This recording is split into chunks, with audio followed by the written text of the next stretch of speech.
Good morning সবাইকে। আজকে কিন্তু একদম সকাল সকাল ব্লগটা স্টার্ট করছি। এটা একটা পূর্ণাঙ্গ ব্লগ হবে। ব্লগটা আমার জন্য খুব স্পেশাল, সেটা আমি ধীরে ধীরে বলবো কেন। এই মুহূর্তে আছি তারাপীঠে। আজকে শনিবার। আমার সঙ্গে আছে দেবশঙ্কর, আমার ট্রাভেল পার্টনার। তো আমরা মোটামুটি কালকে তারাপীঠ পৌঁছেছি। ওকে, দেন ঘুমাইনি, যদিও এটা আমাদের চয়েস ছিল, তোমরা এটা একদম করো না। সকাল 4টেতে মাতারাকে দর্শন করব, ভোগ নিবেদন করব, পুজো দেব।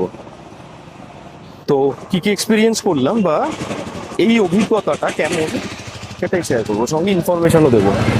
তোমাদেরকে একটু দেখাই, একদম ভোর 4টে, এখন এক্স্যাক্টলি 4:10 বাজে। এই সেই রাস্তাটা যেখানে সমস্ত দোকানগুলো আছে, গাঙ্গুরাম এবং অন্যান্য দোকানগুলো, যেগুলো কিন্তু মোটামুটি বন্ধ। সবাই তাদের দোকান থেকে ডালি নেওয়ার জন্য রিকোয়েস্টের জন্য আমাদেরকে কার্ড দিচ্ছে, বাট আমাদের অলরেডি সেট করা রয়েছে গেট নাম্বার 2-তে। তোমাদেরকে কার্ড ডিটেলও দেবো যদি তোমাদের কোনো হেল্প হয়।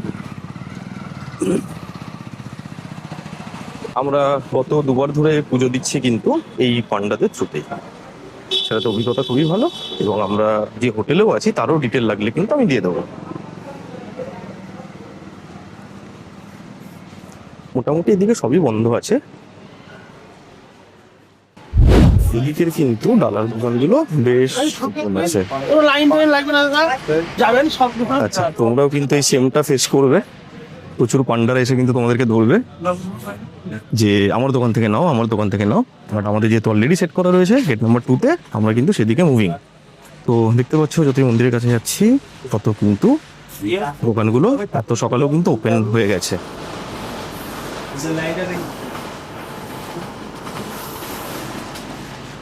তোমাদের একটু ভালো করে দেখাই। আমি জানি না তোমরা কজন ভোর 4টেতে এরকম পুজো দিয়েছো, আমাদের কিন্তু এটা প্রথম অভিজ্ঞতা অ্যান্ড বেশ অন্যরকম অনুভূতি। এটা কিন্তু গেট নাম্বার 1। এখানে দেখাচ্ছি, দেখো অলরেডি কিন্তু অনেক লোক ভেতরে আছে যারা কিন্তু বাইরে বেরোচ্ছে। আমরা চলে যাব গেট নাম্বার 2-তে, আমাদের যে শপটা এবং যেখান থেকে আমরা পান্ডা নেব সেটা কিন্তু গেট নাম্বার 2-তে। আমি ডিটেলগুলো কিন্তু সম্পূর্ণ বলে দেবো, যাতে তোমাদের যদি কোনো হেল্প হয় বা তোমরা যদি আসো তোমরা কিন্তু কন্ট্যাক্ট করতেই পারো। আর একটু গেট নাম্বার 2-তে দেখাই। আমরা কিন্তু এখান থেকেই এন্ট্রি করব। তো আমি দেখাচ্ছি ঠিক গেট নাম্বার 2-এর এই যে সোজা রাস্তাটা, এখানেই কিন্তু আমাদের শপটা আছে। আমি তার ডিটেলগুলো তোমাদেরকে পিন করে দেবো। তো দেখাই যে আমি কিন্তু ঠিক এই দোকানটা থেকে পুজো ডালিয়ে নেবো এবং এখানে কিন্তু আমাদের পান্ডা রয়েছে। এরপর আমি মন্দিরে এন্ট্রি করবো, হ্যাঁ জানাবো কীরকম অভিজ্ঞতা হবে।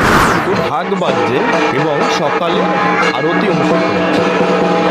আচ্ছা, তোমাদেরকে বলি, তোমরা যারা ভোগ অর্পণ করতে চাও তাদের জন্য বলি, তোমরা কিন্তু মিনিমাম 1100 টাকা থেকে ভোগ অর্পণ করতে পারো, যাতে কিন্তু সব কিছু থাকবে। অন্নভোগ এবং মাছের গুঁড়ো দিয়ে তোমরা কিন্তু মাকে ভোগ অর্পণ করতে পারো, যেই ভোগ কিন্তু তোমরা 1টার পর থেকে পাবে এবং তোমরা গ্রহণ করতে পারো। এটা যারা তোমরা ভোগ দিতে চাও তাদের জন্য বলে রাখলাম। আমরা এবারে ভোগও চড়িয়েছি এবং 1টার সময় এসে আমরা কিন্তু সেই ভোগ গ্রহণ করব। আশা করি তোমাদের ভালো লাগলো। যদি কোনো ইনফরমেশন তোমাদের আরও লাগে এবং কন্ট্যাক্ট নাম্বার লাগে, তোমরা কিন্তু আমাকে যোগাযোগ করতে পারো, আমাকে বলতে পারো, আমি সেগুলো কিন্তু তোমাদেরকে আরও ডিটেলে বলে দেবো। কারণ একটা ভিডিওতে সমস্ত এক্সপিরিয়েন্সগুলো বলা সম্ভব নয়। এবার একটু মন্দির চত্বরটা দেখাই। এখন মোটামুটি ভোর 5:30। তোমরা দেখতে পাচ্ছ 1 নম্বর গেটটা কিন্তু অলরেডি খুলেছে। 1 নম্বর গেটটা কিন্তু সকাল 5:30 নাগাদ খুলে যায়। আমরা একটু ওদিকটাই চলে যাই। এখানে কিন্তু আরও অনেকগুলো মন্দির আছে, যেগুলো এলে কিন্তু তোমরা ভিজিট করতে পারো। এবং এইখানেই কিন্তু পেছনে সেই পুকুরটা আছে। ওদিকটাতে আমি যাচ্ছি না, যেহেতু আমার উদ্দেশ্য হচ্ছে অভিজ্ঞতাটা শেয়ার করা, ইনফরমেশন শেয়ার করা, গর্ভগৃহে ঢোকা এবং সেখানে গিয়ে কীরকমভাবে সব কিছু হলো। জাস্ট দর্শন শেষ করে বেরোলাম। যেরকম বলেছি, আমাদের পান্ডা আমাদেরকে ভেতরে ঢোকার এবং দেখার সুযোগ করে দিল। ভেতরে অনেকক্ষণ সময় কাটাতে পারলাম, খুব অনেকক্ষণ বলা ভুল, মিনিট 4-5 আমি দাঁড়াতে পেরেছি। ফটো তোলারও সৌভাগ্য হয়েছিল বা ভিডিও করার। দেখো, অনেকেরই মতামত থাকতে পারে যে মায়ের সঙ্গে, যিনি জগৎজননী, তার সঙ্গে ছবি তোলার কী দরকার।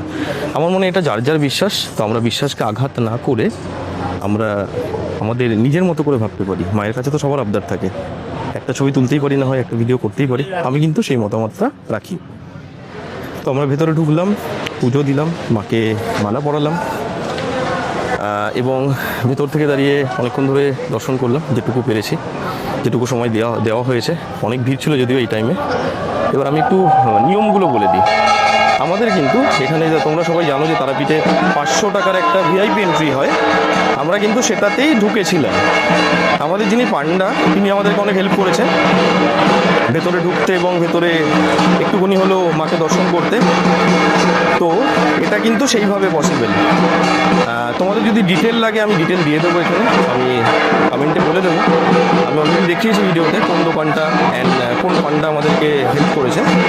তো তোমরা যারা আমার মতোই চাইছো মাকে একটু সামনে থেকে দর্শন করবে আর মাকে একটু সামনে থেকে একটু বেশি সময় ধরে দেখবে, তারা কিন্তু অবশ্যই যোগাযোগ করতে পারো।